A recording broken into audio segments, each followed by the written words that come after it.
Assalamualaikum warahmatullahi wabarakatuh. Perkenalkan, nama saya Poppy Agustin, NIM L1A11987.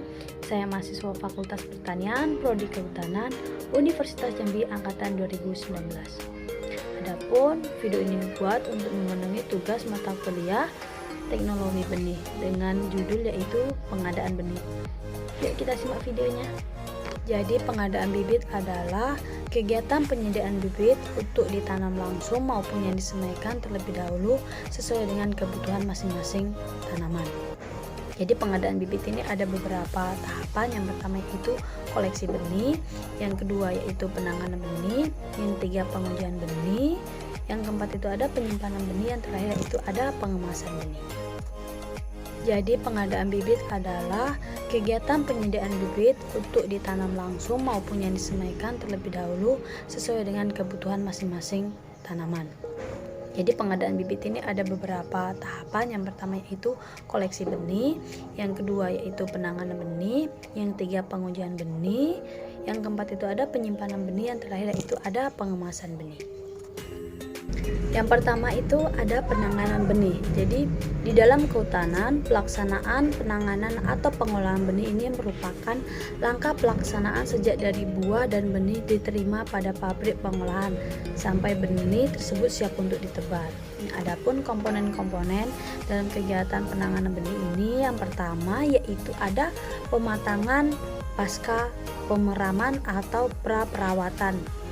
Yang kedua yaitu ada penyimpanan sementara, yang ketiga yaitu ada transportasi, yang keempat itu ada penyimpanan dalam tempat ekstraksi, yang kelima yaitu ada ekstraksi biji, yang keenam itu ada pembersihan benih, yang ketujuh itu ada sortasi atau pengolahan benih, yang kedelapan itu yaitu seed treatment atau aplikasi kemikaliaan, dan yang terakhir yaitu ada pengeringan benih. Jadi pematangan pasca pemeraman atau pra-perawatan itu ada perlakuan buahnya merupakan proses pemasakan buah buatan. Kondisi yang ideal ini untuk pemasakan adalah pada dasarnya sama seperti untuk penyimpanan sementara. Ventilasinya yang baik dan dingin. Pengeringan yang intensif yang terjadi pada buah yang belum terlalu masak dapat menghasilkan apa yang dinampakkan dengan pengerasan lapisan luar. Selanjutnya yaitu ada penyimpanan sementara dan transportasi benih. Jadi hal yang harus diperhatikan dalam penyimpanan sementara, yang pertama yaitu buah harus dijaga dalam keadaan sekering dan sedingin mungkin. Selanjutnya periode pengumpulan dan ekstraksi harus sesingkat mungkin. Kemudian infeksi dari lingkungan sekeliling harus dihindarkan. Dalam proses transportasi ini harus diupayakan agar buah cepat sampai pada tempat ekstraksi benih. Selanjutnya itu kantong-kantong berisi buah harus disusun sedemikian rupa sehingga sirkulasi udara dapat berlangsung dengan baik. Dan yang terakhir yaitu setelah sampai di tujuan, buah harus segera dibongkar dan tidak diperbolehkan buah tetap dalam kantong sampai beberapa hari. Jadi kita masuk ke penyimpanan dalam tempat ekstraksi. Jadi fasilitas penyimpanan pada tempat ekstraksi ini diperlukan karena beberapa hal, misalnya menunggu proses ekstraksi.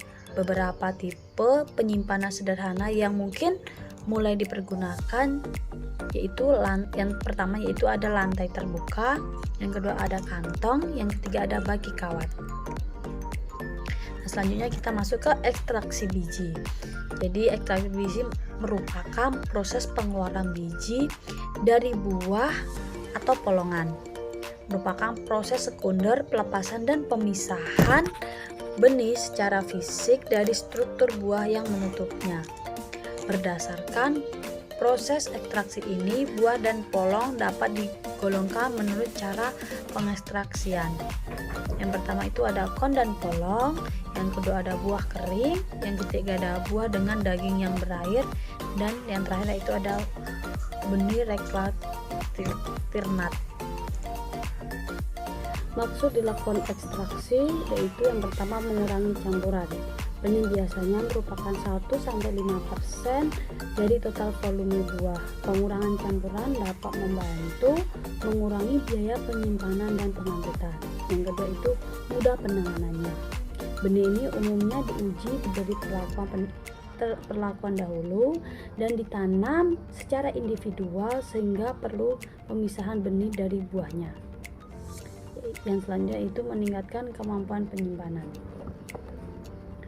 Adapun ringkasan metode ekstraksi untuk bermacam-macam tipe buah. Tipe buah yang pertama yaitu buah kering merekah seperti polong, kapsul dan kerucut. Contohnya itu pinus, eukaliptus dan kebanyakan leguminosae. Buah kering tidak merekah yaitu polong Acacia nilotica dan Acacia siberiana yang mau tidak merekah.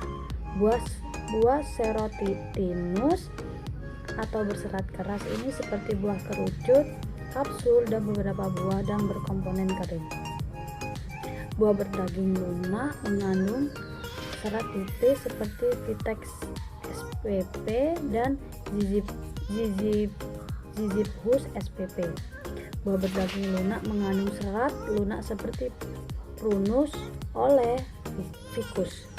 Buah lunak mengandung bahan berserat lunak seperti Gemelina.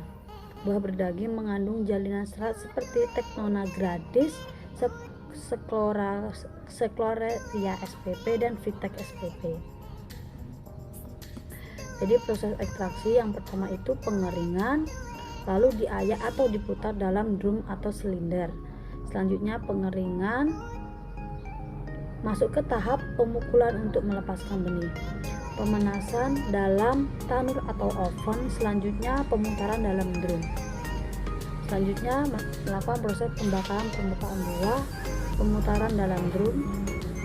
Jadi pengeringan ini ada perendaman sampai jenuh pencucian, perendaman fermentasi atau pencucian, perendaman sampai jenuh pencucian, dan perendaman sampai jenuh pencucian di amplas atau digosok. Perendaman ini di amplas dan digosok secara satu persatu. Selanjutnya kita masuk ke pembersihan dan sortasi benih. Jadi prinsip utamanya yang pertama yaitu menghilangkan semua kontaminan, yang kedua meningkatkan kualitas benih, dan ketiga yaitu berhubungan dengan kapasitas alat pemisah, dan yang terakhir yaitu minimalisasi biaya. Nah, pembersihan benih ini dilakukan untuk yang pertama mengurangi volume sebelum pengangkutan dan penyimpanan.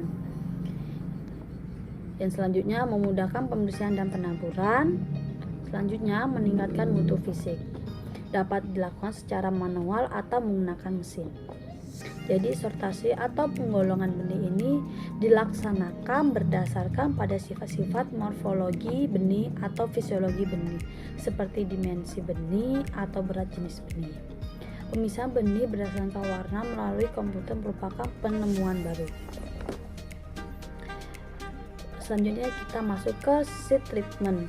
Jadi prinsip utamanya merupakan proses aplikasi substansi kimia pada benih yang bertujuan untuk mengurangi, mengendalikan atau mencegah organisme perusak. Aktivitas kemikaliaan yaitu kemikaliaan mematikan atau menekan aktivitas agen perusak pada permukaan benih. Itu ada seed protection, kemikaan melindungi benih dari agen perusak dalam tanah sebelum dan selama perkecambahan. Selanjutnya sistem protection, kemikaan memasuki benih dan mematikan atau menekan aktivitas agen perusak yang telah bersarang di dalam benih. Selanjutnya kita masuk ke pengeringan benih. Jadi biji hanya dapat dikeringkan dengan mengevaporasikan uap air dari permukaan. Pengeringan ini membutuhkan perpindahan panas. Perpindahan panas ini melalui kontak, konveksi, radiasi. Syarat pengeringan biji yaitu evaporasi uap air dari permukaan biji harus diikuti oleh perpindahan uap air dari bagian dalam ke permukaan biji. Jika evaporasi dari permukaan biji berlangsung terlalu cepat, akan terjadi tekanan berlebihan yang dapat merusak embrio. Tekanan uap air udara sekitar harus lebih kecil dibanding tekanan pada permukaan biji. Adapun metode pengeringan biji, yang pertama pengeringan alami, kedua ada pengeringan dengan matahari, ketiga pengeringan buatan. Pengeringan buatan itu ada pengeringan lapisan, pengeringan tumpukan, pengeringan arus terus-menerus. Modifikasi sistem pengeringan dasar, sistem udara yang dikeringkan. Kemudian terakhir yaitu mengeringkan biji dengan desikan. Jadi pengeringan alami yaitu terjadi di lapangan saat biji mengalami proses pemasakan dan setelah panen. Biji kehilangan uap secara alami tanpa bantuan manusia. Tingkat pengeringan alami diatur oleh faktor lingkungan, kelembaban nisbi udara, suhu udara, kecepatan angin. Selanjutnya yaitu pengeringan dengan matahari. Jadi pengadukan benih diperlukan untuk mempercepat proses pengeringan dan proses hasil pengeringan yang seragam. Biasanya benih butuh diekstraksi terlebih dahulu. Selanjutnya memasuki mengeringkan biji dengan desikan. Jadi kalsium klorida dan kalsium oksida dapat menekan terjadi peningkatan panas dan deteriorasi biji. 1 kilo kalsium klorida atau 3 kilo kalsium oksida dapat menyerap 1% uap air dari 5,1 ganteng benih. Biasanya digunakan sebagai desikan pada biji, padi, dan kapas walaupun aman. Namun tidak efisien karena dibutuhkan dalam jumlah yang sangat banyak untuk pengeringan berskala besar. Kemudian kita memasuki kerusakan dalam penanganan benih. Jadi kerusakan pada struktur morfologi fisiologi yang disebabkan oleh kesalahan penanganan dikenal dengan kerusakan mekanik. Kerusakan meliputi pecahnya lapisan benih pada bagian endosperma atau megagemetopite dan bagian embrio. Selanjutnya kita masuk ke teknologi penyimpanan dan kemunduran benih. Jadi kemunduran benih sama dengan turun kualitas, sifat atau viabilitas yang berdampak pada rendahnya vigor benih dan tanaman jadi turun hasilnya. Jadi kemunduran benih yang pertama yaitu ada berkurangnya respirasi, yang kedua bertambahnya asam lemak, yang ketiga laju perkembangannya berkurang, yang keempat laju pertumbuhan dan perkembangannya berkurang, yang kelima hilangnya daya tumbuh, yang keenam kecambah abnormal tinggi, yang kedelapan perkecambahan mengecil, yang kesembilan hilangannya daya simpan, yang ke-10 keserempakan tumbuh dan turun, yang ke-11 perubahan warna, dan yang terakhir yaitu mati. Jadi faktor-faktor yang mengaruhi penyimpanan benih secara umum yaitu ada faktor internal dan faktor eksternal. Faktor internal yaitu genetik, kondisi fisik, Ka, benih, viabilitas awal. Faktor eksternal yaitu kelembaban pada suhu penyimpanan. Berdasarkan waktu penyimpanannya, yang pertama penyimpanan jangka pendek, yang kedua penyimpanan jangka menengah, yang ketiga penyimpanan jangka panjang. Tipe penyimpanan benih, penyimpanan jangka pendek 1-9 bulan itu RH ruang penyimpanan 50% dengan suhu 30 derajat Celcius dan kadar air benih untuk benih yang banyak mengandung lemak atau minyak adalah 7%, dan untuk benih yang mengandung protein dan karbohidrat adalah 11%. RH ruang penyimpanan 60% dengan suhu 20 derajat Celcius dan kadar air benih untuk benih yang banyak mengandung lemak atau minyak maksimal adalah 9,5%, dan untuk benih yang mengandung protein dan karbohidrat adalah 13%. Tipe penyimpanan benih penyimpanan jangka menengah sekitar 9 sampai 18 bulan. Yang pertama itu RH ruang penyimpanan 40% dengan suhu 30 derajat Celcius. Kadar air benih untuk benih yang banyak mengandung minyak atau lemak maksimal 6% dan banyak mengandung protein maksimal 10%. RH ruang penyimpanan 50%, suhu 20%. Tipe penyimpanan benih penyimpanan jangka menengah 9 sampai 18 bulan. RH ruang penyimpanan 40%, suhu dengan suhu 30 derajat Celcius. Kadar air benih untuk benih yang banyak mengandung minyak atau lemak maksimal 6% dan banyak mengandung protein maksimal 10%. RH ruang penyimpanan 50%, suhu 20 derajat Celcius. Kadar air benih untuk benih yang banyak mengandung minyak atau lemak maksimal 7% dan banyak mengandung protein maksimal 11%. RH ruang penyimpanan 60%, suhu 10 derajat Celcius. Kadar air benih untuk benih yang banyak mengandung minyak atau lemak maksimal 9% dan banyak mengandung protein maksimal 11%. Masuk ke tipe penyimpanan benih dalam jangka panjang, yaitu sekitar 18 sampai 120 bulan. RH ruang penyimpanan 45% dan suhu 10 derajat Celcius merupakan kondisi yang aman untuk penyimpanan selama 5 tahun. RH ruang penyimpanan 30% dan suhu 4 derajat Celcius merupakan kondisi yang aman untuk penyimpanan benih antara 5 sampai 15 tahun. Beberapa kendala yang sering ditemui pada bibit pohon tropis. Yang pertama yaitu kemiskinan relatif penggunaan bibit.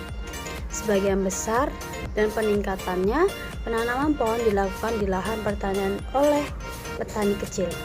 Banyak petani kecil tidak mampu atau ragu-ragu untuk membayar biaya tambahan untuk benih pohon yang telah diklaim, tetapi belum tentu terbukti memiliki kualitas yang lebih baik. Yang kedua yaitu digunakan, mungkin tidak ada sumber dan pasokan sama kurangnya sekali. sistem distribusi Untuk yang tepat. spesies yang lebih umum Untuk spesies ditanam yang dengan jarang pasokan benih yang digunakan lebih baik. mungkin tidak ada sumber Awatannya dan adalah pasokan distribusi sama benih ke sekali. daerah-daerah terpencil dan khususnya Untuk spesies yang lebih pengguna umum air kecil ditanam dalam jumlah dengan kecil. pasokan benih yang Dalam lebih baik. praktiknya, sebagian besar pemasok benih mendistribusikan buah dalam radius kurang dari 50 km. Yang ketiga yaitu dokumentasi berkualitas buruk. Kualitas benih mengandung sejumlah komponen dan kepentingan relatifnya tegak selalu jelas. Kurangnya percobaan penelitian. Untuk sebagian besar spesies membuat dokumentasi kualitas genetik, misalnya untuk kebiasaan pertumbuhan tidak dapat diandalkan. Dokumentasi tentang asal sumber benih dan pohon induk memang mengandung informasi genetik tidak langsung, tetapi seringkali konsep terbaik tersedia yang kabur dan agak yang tidak transparan bagi pengguna benih. Dokumentasi berkualitas fisiologi sering mengalami kekurangan standar dan analisis yang ketinggalan zaman. Yang keempat yaitu rentang waktu dari penanaman hingga panen pohon. Ini adalah masalah umum dan umum dari pembentukan hutan. Dalam hal pasokan benih berkualitas, hal itu berimplikasi mulai dari korupsi dan penipuan hingga sarangan investasi yang tidak memadai untuk sarana perbaikan. Kurangnya rasa percaya diri dan kepercayaan terhadap bahan yang dianggap lebih baik. Sekian video yang bisa saya sampaikan, semoga bermanfaat untuk kita semua dan dapat dipelajari. Saya akhiri dengan wabillahi taufiq wal hidayah. Wassalamualaikum warahmatullahi wabarakatuh. Terima kasih.